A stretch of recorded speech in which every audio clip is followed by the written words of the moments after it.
Hey guys, this is Digital Session. Welcome to another uncut vlog thing. In this vlog, I'm going to bring you top 10 metal albums of 2017. This is just the genre of heavy metal.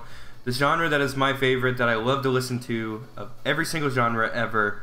But the official, very official top 15 albums of 2017 will come out after Christmas. It will definitely come out after Christmas. And it'll be kind of like a Christmas special, I guess. But anyways, we're gonna get right into this. So coming in at number 10 is Analepsy, Atrocities from Beyond. This was one of my favorite albums. I was like really addicted to the album, but I only listened to like 2 or 3 songs. And before I go on, the link to every single album will be in the description below. I'll either put iTunes or the Amazon link. I always buy my stuff off Amazon because it's like immediately charged, so I don't have to worry about the charges. But anyways, Analepsy, Atrocity from Beyond, it was an EP found on Bandcamp. I did have a lot of fun listening to it. I was really addicted to this album, but I only listened to like 2 songs on it, 2 or 3 songs on it, so that's why it's definitely down there at number 10. Coming in at number 8 or 9. I messed up there because this list is it's kind of like my beta one. My picture is the official one, and I'm reading the list. Anyways, coming in at number 9 is Oceano Revelation. It's either Revelations or Revelation, but I was addicted to this album for quite a bit of time, and I listened to definitely more of the songs on this more than I did Analepsy.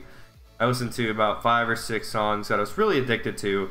Some of the songs I didn't really care about too much. But yeah, that's definitely why it deserves the number 9 spot on my list. It was a good album. It was a very good album, one of Oceano's best albums, and I can't wait to hear what they put out next. Definitely an improvement from the latest releases, even before, I can't remember what the last album's name is, but anyways, coming in at number 8 is Enterprise Earth Embodiment. So Enterprise Earth Embodiment, I follow this band a lot. So, and they've had quite the discography. They had the album 23, then I think Patient Zero, and then now I think it's Embodiment. They also released a single. It was like a song. It's called This Hell My Home. I don't think it's on Embodiment. I'm pretty sure it's not. But yeah, it's...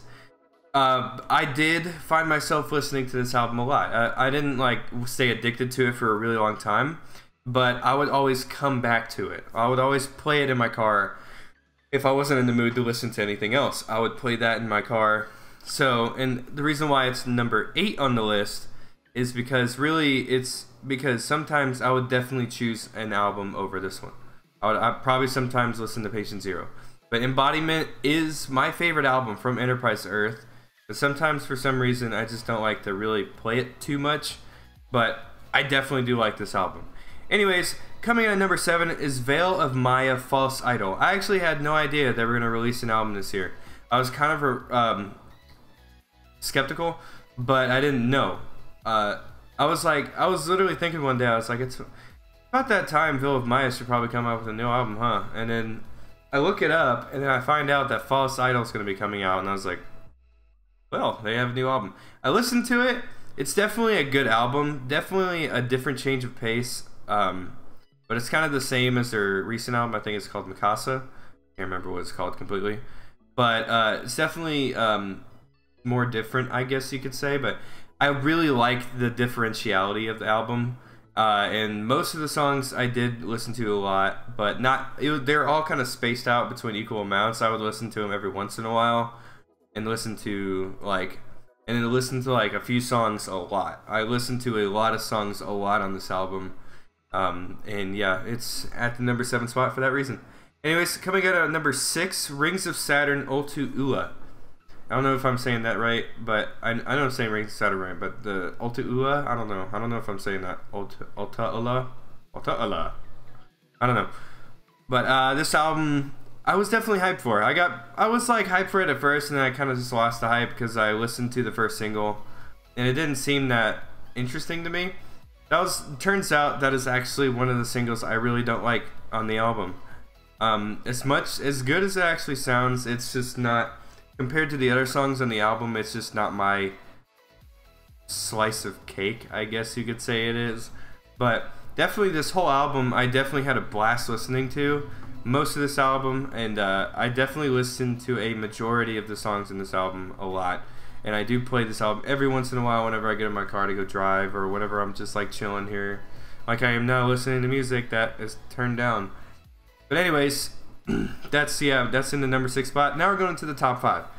But coming in at number 5 is Thy Art Is Murder, Dear Desolation. It is so refreshing to hear that CJ, I think it's CJ McMahon, I think that's what his name. I'm pretty sure I kind of butchered that a little bit. But I'm so refreshing to say this back. That's why this whole album is on the number 5 spot. As much as I did listen to this album a lot, I was pretty much addicted to this album for a solid week. Listened to about 90% of the songs on this, and just on full repeat. It was so great to hear his voice and to know that he's back in Thy Art Is Murder. It was very, it felt good to me. So it's definitely the number 5 spot. Number 4 is the Acacia Strain Grave Bloom.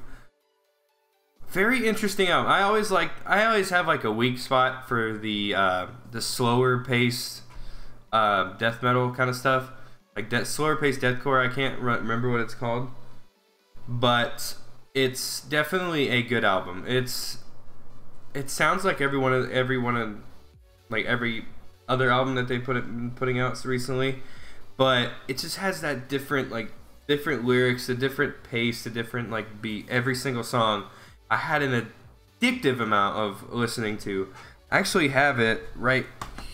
That's clairvoyant. But I definitely have it right here, actually. I have it right here. I do have Embodiment as well. And I do not have Oceana, though. And this album, I actually got in Colorado whenever I went there to vacation. And this is one of the memories from Colorado that I have. And while I was in Colorado, I was addicted to this album. This album and Thy Art Is Murder, Dear Desolation. But I did listen to Acacia Strain's album a little bit more. And that's why I bought it, too. And, yeah. Anyways, coming in at number 3 is Archspire, Relentless Mutation. I did not buy the CD to this one just yet. But, it's definitely up there. It's definitely up there. And, I mean, I've had so much fun listening to this album. Just to hear his fast singing and then, like, the rhythm changing up every time. It was like mixing my energy. And I listened to a good amount of every single song on this multiple times. It's not even funny. They're all super catchy, and it was very refreshing to come from them. But I did not listen to them as much as I did the next two, which were, and this is definitely on the top 3. So yeah, number 3, Archspire, Relentless Mutation. I definitely do recommend that, checking it out. Again, all the links to every album are in the description below. Coming in at number 2 is Through the Eyes of the Dead, Dysmosis or Dysmosis. I have the album right here. It's so good. It's so good to see a return from them. That's why they're at my number 2 spot. This is possibly one of my favorite death metal bands, or deathcore bands, to ever make music. And it was kind of sad that I knew they were on hiatus when I kind of discovered them. And it's been like, I don't know how long it's been since they released a new album, but it's to know the return. And when I picked up the album, I had a lot of fun with it. I played it. I listened to it for like 2 or 3 weeks. I was interested in every song, but I did not listen to it as much as I did the number 1 spot. But before we get to the number 1 spot, I want to do 5 honorable mentions of albums I did listen to a lot. I just listened to them a lot less than I did the top 10. So for honorable mentions is Cannibal Corpse, Red Before Black, fantastic album. Arch Enemy, Will to Power, awesome album. The Black Dahlia Murder, Nightbringers, a good one. Dragon Force, Reaching into Infinity, which is just a refreshing album. And also Asking Alexandria, self-titled. I would have put them on the list, but their album just came out. So And with this list, I made it to where like albums that I did listen to a lot, even in their time. And this one literally just came out when I made this list. But Asking Alexandria's new album, hate me for it, but I love it. It's a fantastic piece of art. It's very catchy. I love everything about it. But anyways, all that is going to be saved till my next video that is going to be coming out around December 25th or December 26th. Anyways, at the number 1 spot for my top number 1 metal album of 2017, and this is when I went to Pennsylvania. I picked up this album. I ordered the CD while I was in Pennsylvania because I was too damn hyped for it. I didn't know they released one. I do know that they released it this year, but I think I was really late to it. I can't remember the actual day. You can check with that link in the description below. And that is Make Them Suffer, Worlds Apart.